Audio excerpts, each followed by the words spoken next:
Estação Inovativa, o podcast que faltava para a sua startup.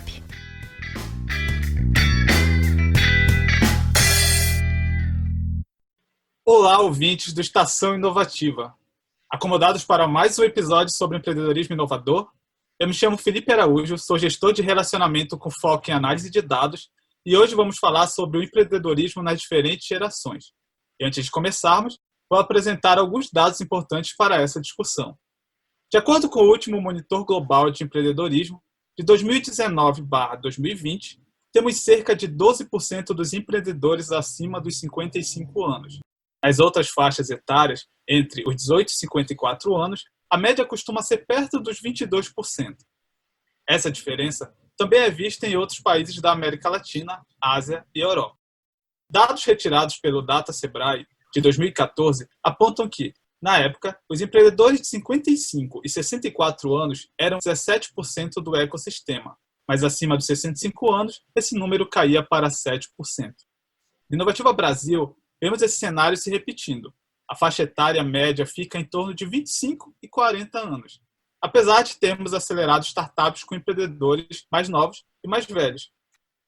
Para enriquecer essa nossa conversa, temos aqui conosco a Ana Corrêa, CEO da Neurogânio, e a Jamile Verubska, da Jamile Verubska Arquitetura.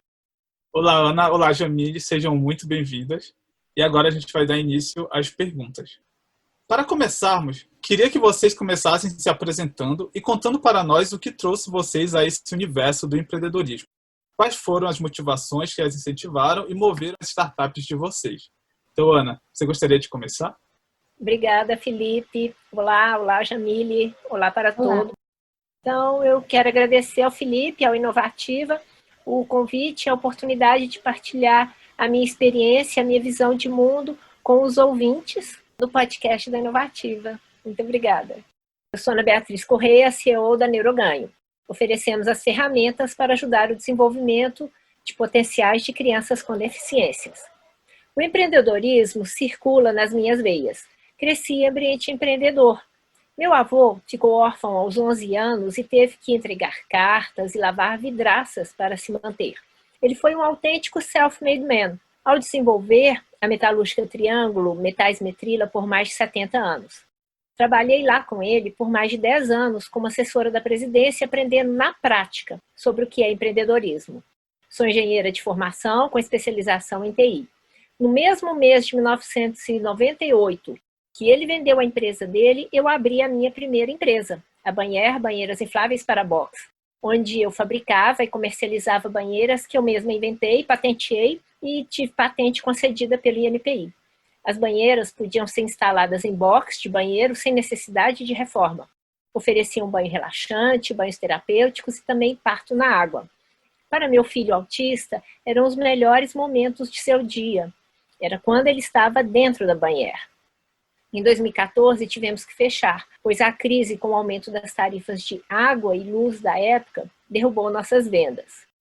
Então, começamos a Eritriana com produtos agroecológicos em nossa roça. Mas desde essa época, eu já era procurada por mães que viam os progressos do meu filho com um programa de organização neurológica que eu mesma fazia com ele em casa. E eu já ajudava no aconselhamento de mães que estavam recebendo diagnósticos e iniciando neste caminho. Depois comecei a ajudar como voluntária no programa Dá um Diamante, do Instituto Luz Diamante, e também na ABET, Associação Brasileira de Esclerose Tuberosa, que também usa a metodologia da organização neurológica que usamos com o Iago desde 2002, e que fez toda a diferença no desenvolvimento do meu filho. Iago tinha um diagnóstico de um autismo muito severo. A gente tinha recebido uma sentença de um neurologista famoso que ele nunca iria falar ou ler ou escrever.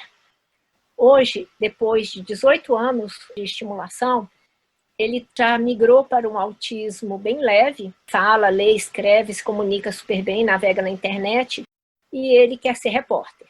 Em 2015, iniciei o projeto Oráculo de Si, que era para ajudar as mães de crianças com deficiências a entenderem melhor o que se passava com sua criança não verbal, usando os recursos de leituras dos sintomas. Enquanto isso, eu percebia que as mães e os pais queriam fazer mais por seus filhos, como eu, que só encontrei alívio quando eu mesma comecei a estimular o desenvolvimento do meu filho. Assim, em contato com famílias que eu acompanhava, veio a ideia de oferecer uma plataforma com as ferramentas que as famílias precisavam para executar os programas de estimulação. Passamos pelo programa Lemonade da UFMG, que nos ajudou a formatar a nossa intenção como um modelo de negócios viável e escalável. Assim, começamos testando em 2018 com 30 famílias, gratuitamente. Mas o engajamento era bem baixo. No final do ano de 2018, passamos pelo Challenge da Banco, onde nos atentamos para a questão da sustentabilidade do negócio. Se não conseguíssemos nos manter com nossos recursos, como poderíamos continuar impactando as vidas das famílias? Podemos observar, ao mesmo tempo que as pessoas só dão valor para algo quando pagam. Com isso, iniciamos nossas vendas em 2019, conseguindo finalmente ajudar as famílias com uma das tarefas mais penosas do programa de organização neurológico, que a Neuroganho trabalha, que é produzir um material para estimular o desenvolvimento de cada criança. A plataforma Neuroganho oferece as ferramentas, orientação e acompanhamentos para os pais estimularem o desenvolvimento de suas crianças. Um programa individualizado e personalizado para cada uma das crianças. Agora, com a aceleração do Inovativa, estamos crescendo como nunca antes em nossa história, mesmo durante a pandemia. Foi maravilhoso ter o apoio e as mentorias que recebemos, que nos permitiram ajudar cada vez mais famílias. Obrigado, Ana. Jamile, você pode nos contar um pouquinho o que trouxe você a esse universo do empreendedorismo? Quais foram as motivações que te incentivaram e moveram a startup de vocês? Bom, antes de mais nada, eu queria agradecer a oportunidade de ter lugar de fala e contar um pouco da minha história, do que me motivou, de fato, a iniciar essa trajetória. O grande reflexo da minha trajetória está em torno da jornada profissional dos meus pais. Na região norte, infelizmente, a gente tem uma desigualdade social muito grande. E a família do meu pai realmente é muito humilde. Eles vieram de uma colônia de direcionamento, no qual eles desenvolviam atividades agrícolas de subsistência. E o meu pai teve que começar a trabalhar aos 4 anos de idade. Quando ele casou com a minha mãe, eles iniciaram a trajetória de trabalho deles junto. E eles trabalhavam primeiro vendendo gêneros alimentícios e depois eles conseguiram, em parceria com o Sebrae, formalizar o negócio deles. Eles atuavam como supermercadistas e a minha mãe depois começou um varejo qualificado de confecção. E eu nunca fui poupada desse processo no sentido de eu sempre estive no processo. Literalmente, eu era uma criança dentro de um carrinho de supermercado. E isso me motivou muito a ter uma cultura de trabalho em que não existem feriados ou dias santos. Quando eu iniciei a faculdade de arquitetura e urbanismo, eu achava que eu ia mudar o mundo e que eu ia salvar o planeta com práticas sustentáveis. Mas o que me decepcionou na academia foi a dissociação que a gente tem do contexto comercial da nossa realidade de mercado de trabalho. Eu não consegui dar aplicabilidade direta para as técnicas das quais eu aprendi durante a faculdade, e isso me frustrou muito. Quando eu decidi abrir o meu escritório de arquitetura, eu consegui trazer a minha cultura de trabalho e a expertise dos anos acompanhando os meus pais nos negócios da família, e eu identifiquei um padrão muito negativo dos profissionais que hoje exercem arquitetura. Eles não têm a noção de que um escritório é uma empresa, ou que o trabalho que eles realizam precisa estar profissionalizado e qualificado. Em que sentido? A maioria dos escritórios ou dos profissionais liberais de arquitetura, eles não têm noção do que é uma empresa, eles não são organizados no sentido, tem uma empresa, tem um CNPJ ou qualquer que seja.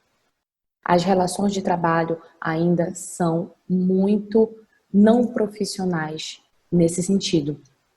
E eu percebi também que existe uma diferença muito grande no mercado de trabalho em que sou um profissional que sou de uma determinada classe social, como arquiteto, e sou arquiteto que não tem família rica.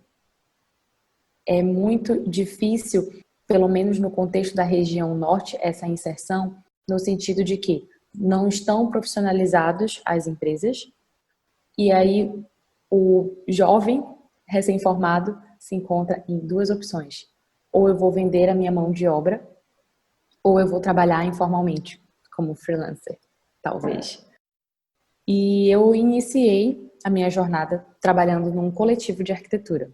E a principal barreira que eu encontrei foi a resistência a esses profissionais a se formalizarem e criar metodologias de trabalho. Porque o grande desafio que eu identifico hoje no mercado de arquitetura nesse sentido seria a falta de recorrência e escalabilidade. Só os grandes escritórios conseguem ter essa autonomia e escalar produtos de serviços que sejam viáveis e que eles consigam ter uma padronização suficiente para serem replicados em escala. Eu iniciei a minha trajetória vislumbrando criar um escritório que fosse acessível para as pessoas, que não atendesse apenas um nicho de mercado classe AAA, e principalmente que eu conseguisse ter produtos viáveis, definidos, que tivessem uma recorrência e escalabilidade. Hoje, como o meu negócio ainda é recente, eu comecei em março de 2020. O meu principal desafio é encontrar produtos com recorrência e escalabilidade. Então, com essa tendência de clube de assinaturas, eu identifiquei a possibilidade de vender um produto que fosse recorrente e que também fosse acessível. E eu estou trabalhando hoje nessa modalidade de oferecer nichos de decorações como um pacote de assinatura de nichos de decoração. Outro produto viável que o meu escritório trabalha hoje é criar parcerias com profissionais de áreas distintas para oferecer uma assessoria para que pequenos empresários consigam abrir os seus negócios com um apoio de um profissional de arquitetura, um profissional de contabilidade e um profissional de marketing digital, a um preço que ele consiga pagar. E a minha experiência tem sido muito positiva. A gente já teve um primeiro estudo de casa, que foi um sucesso, graças a Deus. E o que me motiva principalmente a continuar é que eu consigo me desassociar de alguns escritórios que realizam arquitetura com outros fins, sem necessariamente ter consciência do processo de como a gestão desse escritório ocorre e a clareza de qual produto eles estão oferecendo. Tudo se torna muito empírico e oferta e demanda, e infelizmente acontece aquela arquitetura de subsistência. E o que eu quero trabalhar hoje no meu escritório, em primeiro lugar, é acessibilizar o fato de alguém conseguir pagar um projeto de arquitetura, conseguir ter um produto à altura e não estar atrelado ao ego de um profissional, no sentido, ele vai ter um projeto de arquitetura que atenda a necessidade dele e que ele não necessariamente tenha que se submeter à atitude egóica de um profissional de arquitetura que se confunde com artista.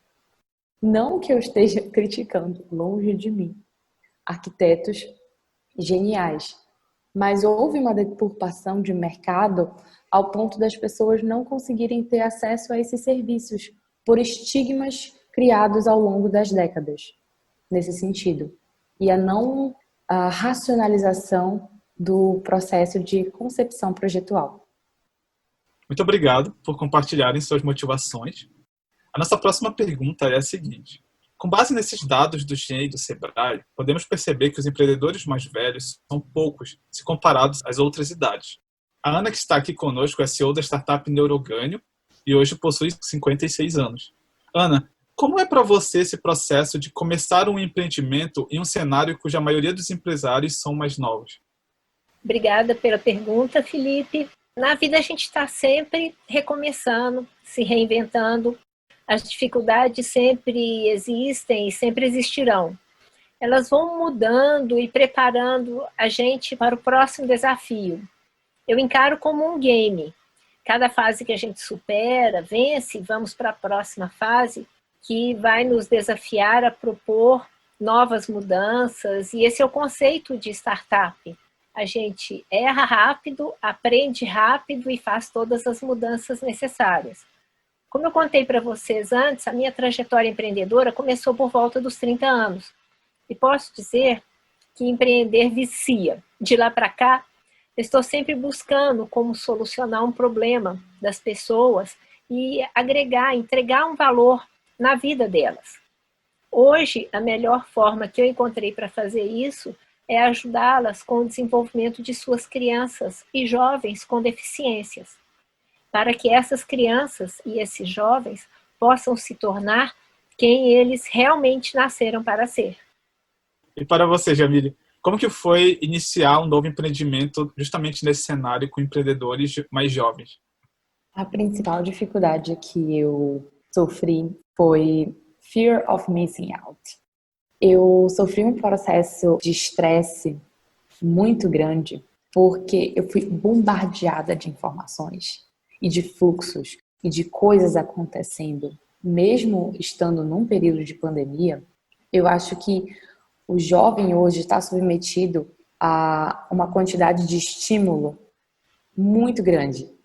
E o grande desafio da minha geração é realizar uma triagem do que é bom, do que é necessário e conseguir pegar realmente o que realmente é interessante para a minha realidade.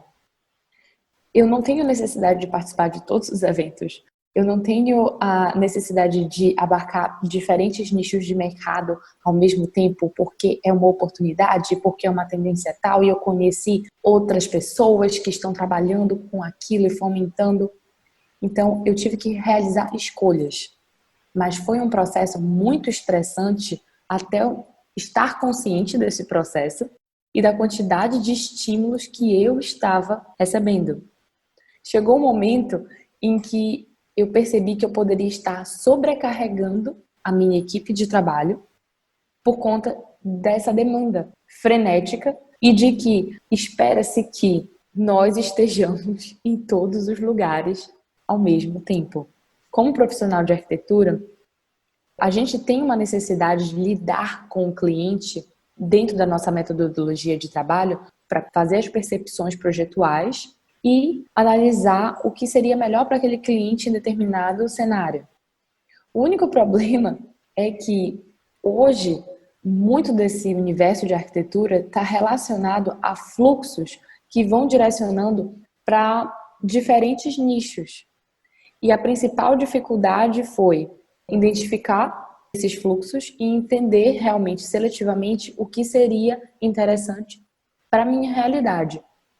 Eu acho que como uma jovem empreendedora, esse foi o principal desafio.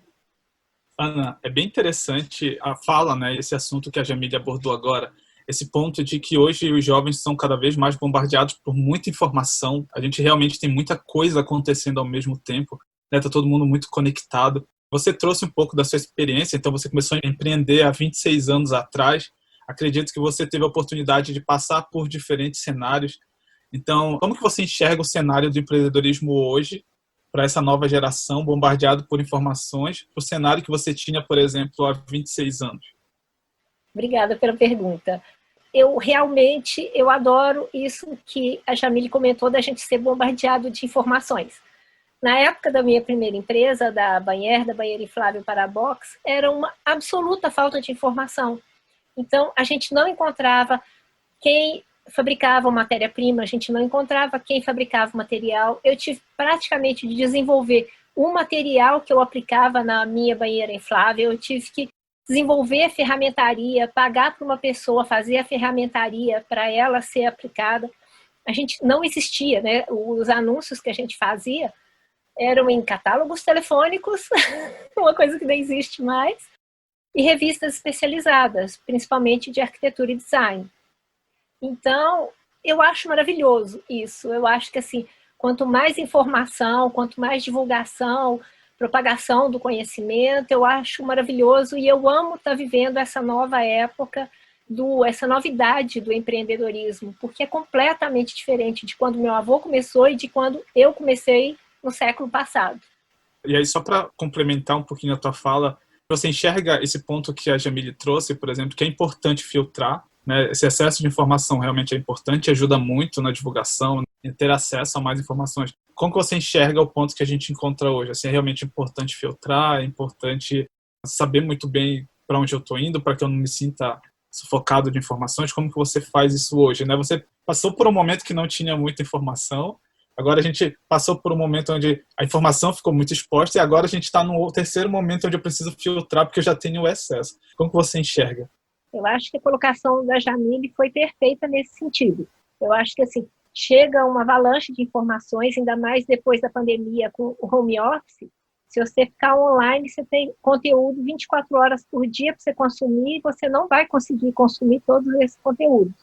Então, daí a importância da gente filtrar, selecionar bem, ver o que é aplicado na demanda dos nossos clientes, ver o que é aplicado como estratégias para o desenvolvimento do nosso negócio e selecionar o que vai trazer maior valor para os nossos clientes e as pessoas que estão desejando desenvolver suas crianças trabalhar com a nossa plataforma. Aproveitando um pouquinho sobre dificuldades, Jamile, eu queria muito que você contasse para a gente, você teve alguma dificuldade nessa trajetória causada por conta da sua idade? Infelizmente, sim. Na maioria das vezes, os clientes, pelo menos na região norte, eles consideram que a mão de obra de um jovem profissional, de vias de praxe, é menos remunerada, merece menos remuneração do que um profissional com mais experiência de idade.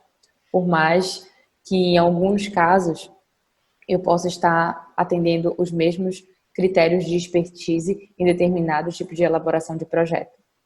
Eu acho super justo que, se eu sou um arquiteto formado há 30 anos, trabalhando há 30 anos com licitações de projetos, digamos assim, obras públicas, né?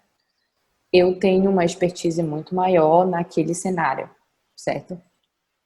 Então, eu poderia contratar um arquiteto neste patamar e remunerar ele melhor do que um arquiteto no início de carreira. Entretanto, existem situações de trabalho em que eu estou pautando justamente apenas a execução técnica de determinados serviços. E ainda existe uma barreira na qual eles acham que o arquiteto jovem não, digamos, merece a mesma remuneração, por mais que nós tenhamos as mesmas condições de desenvolvimento de determinado projeto. E aí, eu nunca menti a idade, mas em alguns momentos eu tive que ir vestido um pouco mais formal para condizer que eu não sou apenas uma recém-formada. Nesse sentido, eu acredito que essa foi a minha principal dificuldade. Ana, e com você? Teve alguma dificuldade que foi causada pela idade? Teve sim, Felipe. Olha, as maiores dificuldades que eu encontrei por causa da idade foi na composição do time da Neuroganho, tá? Nos meetups que a gente participava para montagem de time antes das acelerações, eu não era procurada, tá? Eu sentia que as pessoas mais jovens preferiam trabalhar e formar times também com pessoas mais jovens. Como a minha formação é tecnológica, eu optei por começar a desenvolver o meu MVP sozinha e acabei descobrindo na minha família as pessoas que estão realmente do meu lado e me apoiam. Para quem não sabe o que é um MVP, MVP é a sigla do mínimo produto viável. Ou seja, se você tem uma ideia e quer saber se tem pessoas interessadas naquela sua ideia, no que você tem para oferecer, você pode criar, mesmo que seja um formulário no Google Forms, para testar e sair distribuindo pelo WhatsApp. Pedir para as pessoas e amigos preencherem a sua pesquisa. As pessoas vão ser mais sinceras ao preencher uma pesquisa do que se você perguntar diretamente para elas. Foi no meu caso com a Banher. Eu fiz uma pesquisa perguntando frente a frente com as pessoas. E aí eu recebi respostas que não queriam me ferir. Então a minha validação de mercado ficou ligeiramente comprometida. E quando eu descobri agora, recentemente, o Google Forms e essa forma da gente fazer as validações, validando o questionário, MVP rodando, né? Com esse nosso propósito, fomos desenvolver a nossa proposta nos programas de aceleração. Já chegando com o programa, com o time montado, daí, dentro de cada um dos programas, com muita alegria, eu falo que eu nunca fui discriminada. E eu aproveito esse momento para convidar as pessoas acima dos 50 anos para ingressarem com a sua experiência nesse mercado de inovação. Porque juntos, a experiência de quem já passou dos 50 e os jovens com a questão de terem acesso a todo esse conteúdo de inovação, isso é uma combinação muito poderosa para solucionar os problemas do mundo. É muito curioso ouvir na fala de vocês, porque a gente tem o segmento da arquitetura, um pouco mais tradicional, onde a Jamile traz um relato que, às vezes, ela precisava parecer um pouco mais velha, até na forma de se vestir para, né, ser ouvida ou para que pudesse ter um pouco mais de atenção. E a Ana, que vem de um setor, um segmento voltado para a tecnologia, onde, por conta da sua idade, muitas das vezes não era selecionada em um meetup ou não era escolhida porque as pessoas preferem escolher equipes com pessoas mais jovens. Então é muito interessante porque a gente percebe que são comportamentos diferentes de acordo com o cenário que você está atuando, né? De acordo com o segmento que você está atuando. E aí eu queria aproveitar a pergunta, então, para trazer o oposto para cada uma. Jamile, você acha que a inovação, esse segmento agora de startup, todo mundo falando mais sobre tecnologia, você acha que isso vem colaborando com um pouco da mudança da visão para esses segmentos mais tradicionais? Você acha que colabora para que eles parem para escutar um pouquinho as pessoas mais jovens, no sentido de entender um pouquinho outras visões, outras formas de pensar, enfim? Você acha que a gente está mudando um pouquinho a realidade graças à inovação? E aí, antes de você me responder, até para a Ana já ir pensando um pouquinho. Ana, a gente sabe que o setor da tecnologia é um setor repleto de pessoas mais jovens, é um mundo muito dinâmico, mas você acha que hoje eles estão mudando um pouquinho, até para absorver também a experiência dessas pessoas mais velhas, né, com mais experiências de mercado? Então, Jamile, queria que você respondesse e logo em seguida a Ana vem para trazer o oposto em um outro segmento. Em primeiro lugar, eu gostaria de dizer que, graças a Deus, esse processo está ocorrendo. Porque o mercado de arquitetura passou a ser muito mais inclusivo. Em que sentido? Existiam os arquitetos catedráticos que faziam a arquitetura de uma certa maneira e aquilo era considerado como verdade. Entretanto, com esse processo e esses estímulos, esse mercado foi instigado a adotar novas práticas. Em que sentido seriam essas novas práticas? Nova metodologia de projeto, nova metodologia para a execução de projeto. Em que sentido? Metodologia de projeto como concepção projetual. O nível de percepção hoje para realizar a concepção de um projeto, ela está muito mais ampla e tem como ferramenta novas tecnologias. E o próprio processo de execução dos projetos, ele está muito mais tecnológico. Então, foi necessário adotar novas práticas, cada vez mais pessoas mais integradas tecnologicamente e talvez jovens arquitetos começaram a ter mais oportunidades de inserção por conta de os arquitetos tradicionais que regulavam o nosso mercado de arquitetura não estavam tão atualizados quanto essas novas demandas. E tem uma coisa muito interessante sobre inovação, que é uma inovação atrai outra inovação, que fomenta nova prática e uma nova tendência de mercado. Então, essa fomentação de ideias começou a fazer com que o mercado criasse novas necessidades. Então, ficou muito mais fácil para os novos arquitetos que estão inseridos dentro desse contexto de inovação realizarem práticas de arquitetura muito mais relacionadas à escutativa dessas demandas e inserindo novos tipos de comportamento profissional, talvez mais empáticos, talvez muito mais ligados a tendências de mercado como sustentabilidade e etc. Não tão tradicionalistas no sentido arquitetura pela arquitetura, a forma pela forma. Eu acho que, nesse sentido, eu ainda sou muito grata, apesar de ser bombardeada com informações todos os santos dias. Sou muito grata a esse processo. Obrigado, Jamile. É muito importante deixar bem claro que a gente está falando de dois segmentos completamente diferentes, onde a gente tem cada um em um extremo. A gente tem um segmento muito imerso em tecnologia, né, onde a gente tem uma dinâmica rápida de atualização, e a gente tem um outro segmento mais tradicional. Então é bem importante que fique bem claro que a gente está tratando de pontos diferentes, pontos bastante opostos. E Ana, eu queria que você comentasse, e aí refazendo a pergunta do início, até para te ajudar na resposta, eu queria muito que você comentasse se você enxerga que está mudando um pouco para o mercado da tecnologia. A gente entende que a inovação é importante, mas pelo fato de ser um mercado que está aqui no extremo, onde tem muita evolução, muita inovação, você acha que hoje as pessoas estão parando um pouco para olhar o que já foi feito, olhar um pouco sobre os aprendizados das pessoas com uma idade um pouco mais avançada, no sentido de trazer essas pessoas para dentro desses mercados mais acelerados, para que elas contribuam com a sua experiência? Você acha que está mudando um pouco isso? Porque a gente sabe que é importante, né? Então você enxerga que isso está acontecendo? Eu acho que, na minha opinião, Felipe, seria o melhor dos mundos, isso que você comentou, tá? As pessoas trazerem esse pessoal mais antigo da tecnologia. Bom, eu comecei há muito tempo, então eu comecei perfurando cartões. Meus primeiros programas foram cartões perfurados. E não existia nada visual nos computadores, saía um relatóriozinho no final. Enfim, eu acho que esse é o melhor dos mundos, você conseguir conciliar toda essa tecnologia chegando, todos esses conhecimentos chegando, com a experiência do pessoal antigo.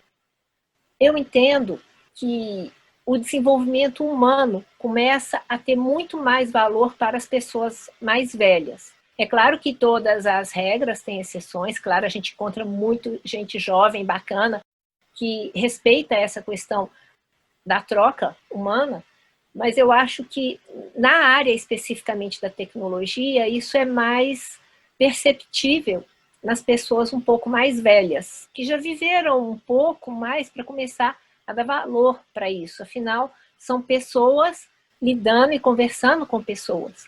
Eu acho que é o futuro que nós temos por aí, porque ficar só correndo atrás de tecnologia e perder o contato com a humanidade de cada uma das pessoas envolvidas não vai levar a gente a um lugar muito distante. Esse é o melhor dos mundos. Eu acho que nós estamos amadurecendo como sociedade. A inovação no Brasil chegou há muito pouco tempo e a gente está amadurecendo esse nosso ecossistema para que isso, com certeza, possa começar a ocorrer com mais frequência. Muito bom, Ana. Super concordo. Eu acho que a gente tem que ir atrás realmente dessa humanidade. Eu acredito que essa é a grande diferença para os próximos anos. A tecnologia está realmente evoluindo a um nível onde quem consegue trazer a humanidade faz a diferença. Eu acho que é um pouquinho do ponto de virada. É uma transição que a gente está vendo agora nos grandes negócios e na inovação. Ana, geralmente tem-se uma ideia de que inovação é sempre feita por gente mais jovem, mais tecnológica. Na tua opinião, como podemos quebrar essa ideia e trazer empreendedores mais velhos para o centro da inovação? Bom, eu acho que é muito disso que a gente está conversando aqui. A gente trazer esse conhecimento, essa experiência de lidar com pessoas, com desenvolvimento humano, vai agregar muito valor para a experiência dos empreendedores em geral. Eu tenho formação tecnológica, mas para quem não tem formação tecnológica também, essas pessoas poderem se unir a pessoas que têm formação tecnológica podem formar juntos um time muito forte e um time complementar. Então, eu tenho o exemplo aqui da Neuroganho. Apesar da minha formação tecnológica, meu filho, caçula, ele tem 20 anos e ele que é o CTO aqui, justamente por ele estar mais abraçado com essa questão das novas tecnologias, com a questão da inovação. E aqui eu, como CEO, eu vou acolhendo as mães, recebendo e dando o nosso caminho, que nós temos a visão do nosso caminho a percorrer no processo. Muito bom.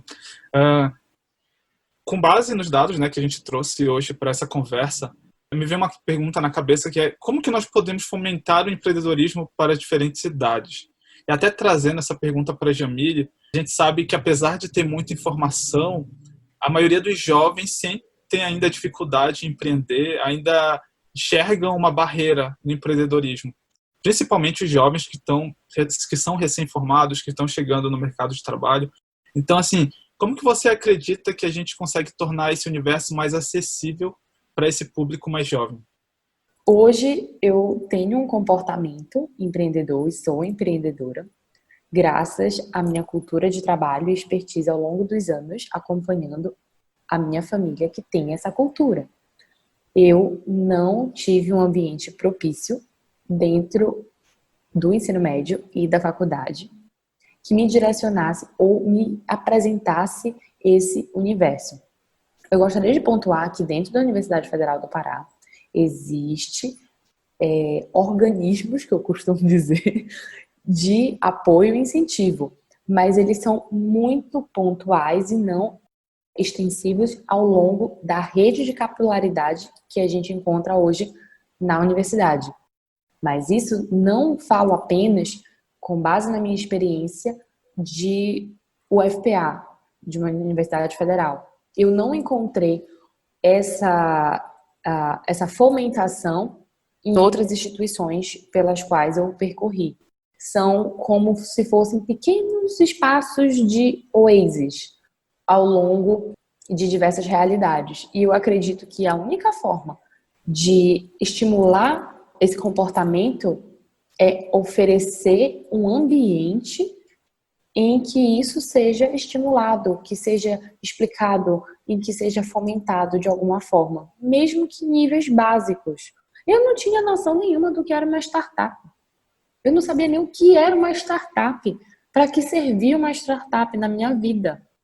E o caminho que eu tive que percorrer, apesar de ter apenas 28 anos, foi me bombardeando com a maior quantidade de informações não filtradas para iniciar os primeiros passos. Uma dessas atividades que me chamou a atenção foi a oportunidade que eu tive de participar de um Empretec do Sebrae. Foi a primeira vez que eu tive contato real com a possibilidade do que seria uma startup. E olha que não é um evento direcionado para isso, mas foi a primeira vez que eu tive contato com startup, com pelo menos vislumbrar o que seria uma startup. Então imagina se houvesse programas direcionados, digamos, Empretec versão vamos simular uma startup. Eu acho que seria incrível. Na minha universidade, na UFPA, existe o Universitec, que anualmente dá a oportunidade para algumas incubadoras. Mas eu acredito que, como eu digo, baseado na realidade da Universidade Federal do Pará, como é uma das mais capilarizadas que existem hoje no nosso país, imagina se tivesse um braço do Universitec em cada polo de Universidade Federal do Pará dentro do estado. Imagina se outras universidades também realizassem essas práticas.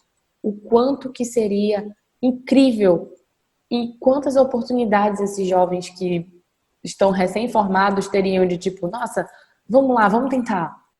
E para você, Ana, como que a gente consegue tornar esse universo mais acessível para as pessoas mais velhas? Eu concordo com tudo isso que a Jamile falou.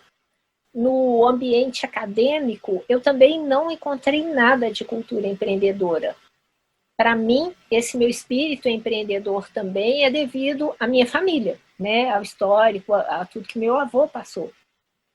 nesse meu ponto de vista, essas pessoas que já passaram dos 50 anos, ou elas estão muito bem numa grande corporação, ou então em seu próprio escritório, ou eles estão, neste momento, com uma grande dificuldade de recolocação. Essas experiências que essas pessoas acumularam durante toda a vida delas têm muito valor.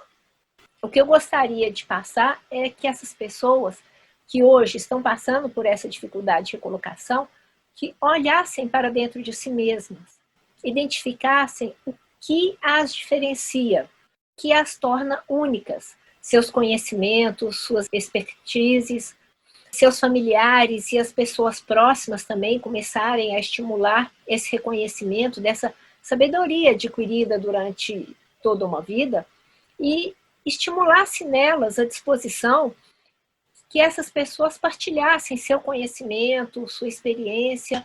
Eu acredito que esse movimento vai ser um movimento que vai trazer muito valor para o mundo, porque todas essas pessoas têm muito a agregar, muita experiência e somar com tudo isso que está acontecendo hoje no mundo. Ana, por falar em reconhecimento e ecossistema, temos alguns casos de empresas com programas de trabalho específico para pessoas mais velhas, como o programa Senhor Estagiário da Unilever ou a iniciativa do Maturi, que conecta empregos com interessados. Como podemos fazer essa diversidade de faixa etária para dentro de uma empresa? Quais são as vantagens de termos funcionários com diferentes idades? Você poderia comentar um pouco sobre isso? Claro, Felipe. Obrigada pela pergunta. Eu acho que assim, veio complementar muito o que eu estava explicando.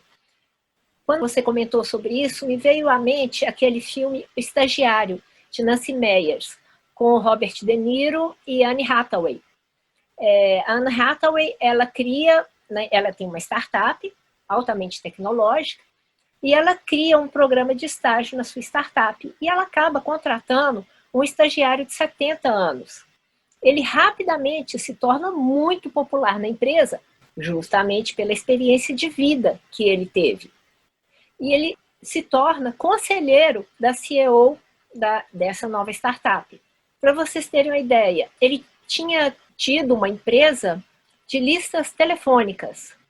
E isso, e comércio, e lidar com pessoas, deram para ele os fundamentos para que ele pudesse aconselhar essa jovem CEO da empresa de moda.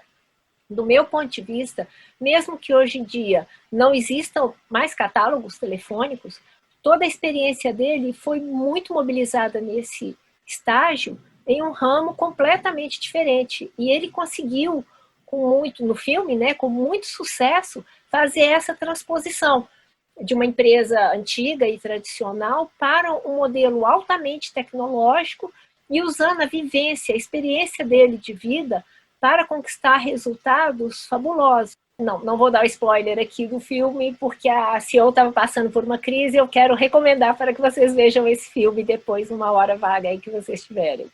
Acho que todo mundo que está nos ouvindo agora já deve ter pego um bloquinho de notas, então dever de casa para todo mundo, vamos assistir. Tenho certeza que... Até eu fiquei curioso, já anotei aqui, vou colocar para após o podcast. Mas calma, pessoal, o podcast já está chegando ao fim, a gente vai ouvir mais um pouquinho e depois vocês podem procurar sobre isso que a Ana acabou de trazer para a gente, tá bom? Jamile, eu acompanho um pouquinho a sua trajetória e nessa bela missão de tornar a arquitetura mais acessível, eu vejo que vocês têm constantemente contato com pessoas mais velhas, donos de estabelecimentos que são tradicionais. Então, quais as vantagens que tu enxerga nessa troca entre diferentes idades? Eu acredito que seria a expertise e a vivência. Uma das coisas que eu mais aprendi a desenvolver foi a escuta ativa.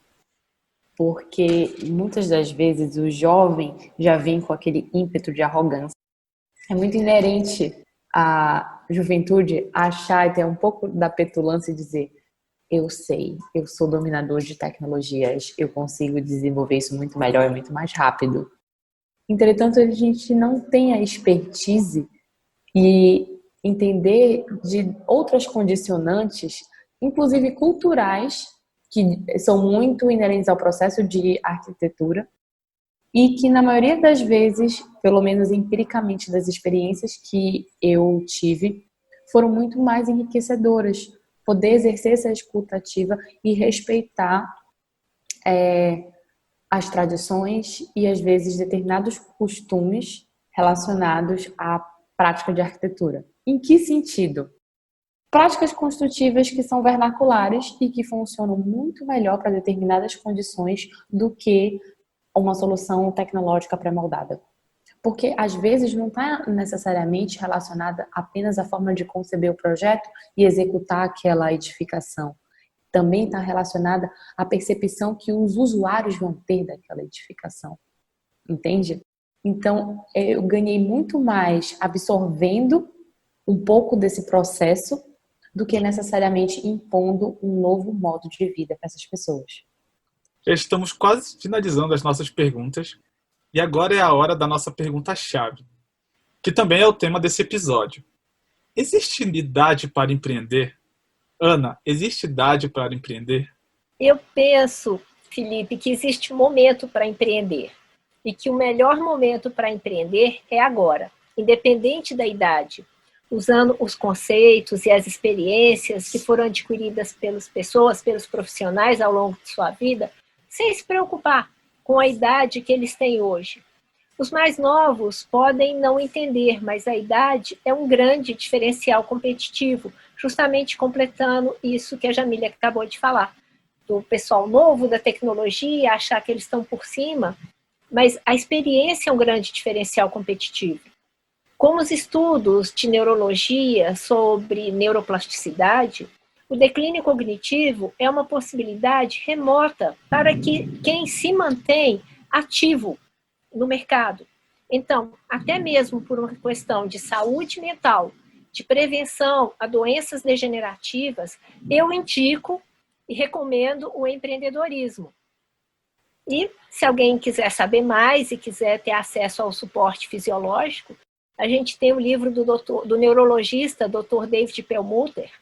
Ele fala da dieta da mente e a dieta da mente para a vida, onde ele descreve, além das opções para manter o cérebro jovem e saudável, ele descreve também a sua experiência recuperando as pessoas que estavam iniciando um declínio cognitivo.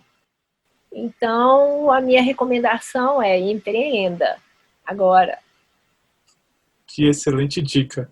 Jamile, existe idade para empreender?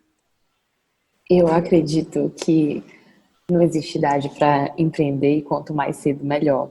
Porque o dom do empreendedor, na verdade, é adquirir hábitos e uma cultura de trabalho que seja eficiente e que busque novas soluções para contextos inesperados e inusitados.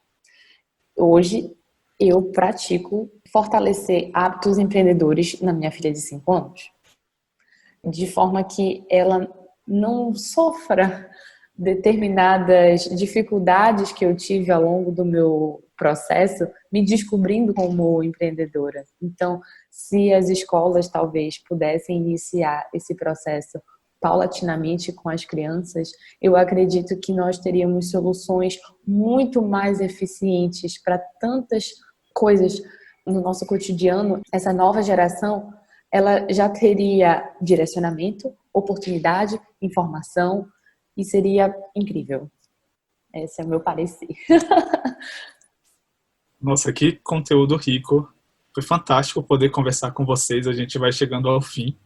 Foi muito bom poder ter cenários muito diferentes e ver que um pouco da história de vocês, um pouco da motivação de cada uma de vocês e o quanto que ainda existe muita coisa a ser feita e que, felizmente, a gente tem um cenário muito positivo e que está esperando pessoas assim, que tenham esse espírito, que tenham vontade e que acreditem. E como vocês mesmos comentaram, né? A hora de empreender é agora. Então, para encerrar, eu queria muito que vocês deixassem uma mensagem final para os nossos ouvintes. Então, vou começar com a Ana. Ana, você gostaria de deixar uma mensagem para todo mundo que está nos ouvindo agora? Obrigada, Felipe. Principalmente para o pessoal de mais de 50 anos, eu gostaria de pedir para eles buscarem um propósito dentro de seu coração, deles se perguntarem onde eu posso ajudar, onde a minha experiência e o meu conhecimento podem transformar a vida das pessoas para melhor. As pessoas que já passaram dos 50 anos têm uma bagagem de experiência muito relevante e única devido à vida que ela viveu, e isso não deve ser desperdiçado. Para essas pessoas, eu gostaria de dizer que não tenham medo do conhecimento e da tecnologia. Ela está aí para facilitar a vida das pessoas. Teve uma ideia? Procure uma pré-aceleradora para ajudar a formatar um modelo de negócios viável, sustentável e escalável para você aplicar esse seu conhecimento e essa sua sabedoria. No meu ponto de vista, startup é muito mais do que uma simples modinha. É um modelo de gestão baseado em validação que veio para ficar, tá? Meu conselho é arrisquem-se. Aprender coisas novas cria novas conexões no cérebro e dá muita saúde e qualidade de vida. Neuroganho é uma ferramenta incrível para crianças e jovens. E mesmo para quem já tem mais idade e quer ganhar velocidade de leitura, velocidade de raciocínio, os nossos programas podem ajudar nisso. Eu me coloco à disposição para conversar, ajudar, orientar, vai ser um grande prazer para mim. Meu LinkedIn é Ana-Beatriza-Correia e eu fico à disposição de vocês, vai ser um grande prazer para mim, tá?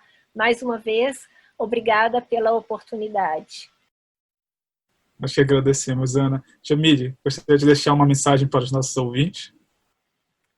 Eu gostaria, sim, de deixar uma mensagem. Tem uma frase do Joseph Campbell: "Follow your bliss and the universe will open doors where there are only walls." Eu tomei essa frase como uma verdade na minha vida. E eu nunca deixei que barreiras relacionadas à classe social, gênero, dentre tantas outras, me impedissem de continuar a minha jornada. Ao longo do processo, eu sofri preconceito. Ao longo do processo, eu entendi qual é o meu papel em relação à representatividade de gênero dentro da minha profissão. E eu acredito que para o jovem hoje, não é questão realmente de falta de informação, e sim como você vai filtrar essa informação e que direcionamento você vai dar a isso na sua vida. Oportunidades existem e o universo é abundante. Basta você seguir o fluxo. E dentro desse fluxo envolve muito de vontade genuína. Então, se você tem uma vontade genuína, você não pode desistir e as coisas vão acontecer. E se essas coisas não acontecerem, você vai ter que criar mecanismos para que essas coisas aconteçam. Mas essa vontade genuína nunca pode desaparecer. Eu acho que é isso. Obrigado, Jamile. O episódio de hoje fica por aqui, mas deixo meus agradecimentos à Ana e à Jamile por compartilharem conosco as suas histórias e motivações. Aqui no link do episódio vocês encontram esses dados e pesquisas que utilizamos ao longo da nossa conversa. Aos nossos ouvintes, fiquem de olho nas nossas redes sociais, para não perder nenhum conteúdo sobre empreendedorismo inovador no país. Até a próxima e tchau! Esse podcast foi produzido pelo Inovativa Brasil, política pública realizada pela Secretaria Especial de Produtividade, Emprego e Competitividade do Ministério da Economia e pelo SEBRAE, com execução da Fundação CERT.